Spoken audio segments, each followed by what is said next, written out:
Hello bachcho, let's see this question. The sides of a triangle are 35 centimeter, 54 centimeter and 61 centimeter respectively. The length of its longest altitude. तो इसके longest altitude की length find करनी है. Okay. तो यहाँ अगर हम देखें तो key concept which used to solve this question is Heron's formula. Heron's formula. This is the concept which we'll use to solve this question. अब यहां अगर हम देखें तो एक ट्राइंगल हम यहां पे ड्रॉ करें अगर इस तरह से, ये हमारा एक रिक्वायर्ड ट्राइंगल है. This is A B and C. तो ए बी की लेंथ हम ले लेंगे यहाँ पे 35, बी सी इक्वल्स टू 54 और सी ए इक्वल्स टू 61. अब इस तरह से इसका एक एल्टीट्यूड यहाँ ड्रॉ कर लेंगे तो ये पॉइंट हमारा क्या है, बी पॉइंट हो जाएगा. अब इस पूरे ट्राइंगल का, ट्राइंगल ए बी सी का अगर सेमी पेरीमीटर हम यहाँ पे फाइंड करें, इसका जो सेमी पेरीमीटर होगा that is S. S equals to क्या होगा, A plus B plus C divided by 2.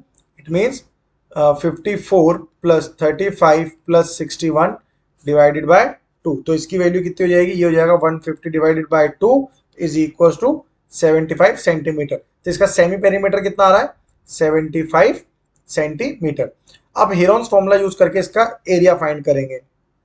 तो इसका एरिया जो होगा, area of triangle A B C, तो इसका फॉर्मूला क्या होता है, by using Heron's formula. Heron's formula होता है square root of S into S minus A into S minus B into S minus C. अब यहाँ इनकी वैल्यूज पुट कर देंगे तो एस इक्वल्स टू क्या था, 75 into 75 minus 35 into 75 minus 54 into 75 minus 61. Okay, ये वैल्यूज होंगी. अब इन्हें आपस में मल्टीप्लाई करें अगर तो ये क्या होगा, square root of 75 into 40 into 21 into 14. Okay, ये वैल्यूज होंगी. अब इन्हें सिंप्लीफाई करेंगे अगर, तो इन्हें सिंपल फॉर्म में हम सिंप्लीफाई करते हैं तो ये वैल्यूज क्या क्या बनेगी, 75 यानी कि 25 इंटू 3 लिख सकते हैं, मल्टीप्लाइड बाय 40.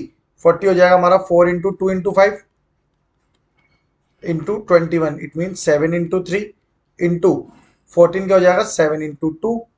अब यहाँ से ये स्क्वायर रूट इसका सॉल्व करें अगर तो 7 दो बार है तो 7 भी आउट हो जाएगा. तो यहाँ से अगर देखें तो ये क्या होगा, अब 5 भी 5 है यहाँ पर, 25 है. इट मीन्स 5 इंटू 3 इंटू 3 यानी कि 3 बार होगा स्क्वायर रूट से. देन 4 है तो एक 2 होगा इंटू 2 इंटू 2 दो बार है तो 2 भी होगा. देन इंटू 7 इंटू, अब ब्रैकेट में क्या, स्क्वायर रूट में क्या बचेगा, ओनली 5.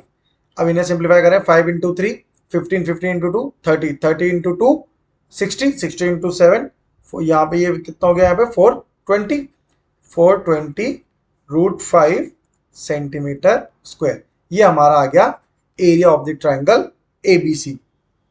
अब यहां अगर हम देखें तो जो ट्राइंगल का जो एरिया होता है, एरिया ऑफ ट्राइंगल एबीसी, इसका एक फॉर्मूला और होता है half into base into altitude. Okay, ये भी एक ट्राइंगल का फॉर्मूला होता है. अब यहां पर हमारा एक जो वैल्यू आ रही है बाय यूजिंग हेरॉन्स फॉर्मूला वो क्या आ रही है, 420 रूट 5 सेंटीमीटर स्क्वायर. तो दोनों का अगर हम इक्वेट कर दें तो ये कितना हो जाएगा, half into base A B ले लेंगे बिकॉज जो एल्टीट्यूड है वो किस पे लाया कर रहा है, ए बी पे. तो बेस क्या हो गया, ए बी. तो ए बी की लेंथ कितनी है, 35. तो half into 35 into altitude means C D is equal to area कितना आ रहा है, 420 इंटू रूट 5. अब इसे सिंप्लीफाई करेंगे तो सी डी इक्वल टू क्या हो जाएगा यहाँ पे, 420 इंटू 2 रूट 5 डिवाइडेड बाय 35. तो 35 डिवाइडेड बाय 420 डिवाइडेड बाय 35 करेंगे ये होगा 1 एंड ये होगा 12 टाइम. तो ये कितना हो गया, 24 रूट 5 सेंटीमीटर. तो इसमें एल्टीट्यूड की लेंथ कितनी आ रही है, 24 root 5. This is what we have to find in this question. Okay, so our final answer is 24 root 5 centimetre. That is option C. Hope you will understand it well. Best of luck. Thank you.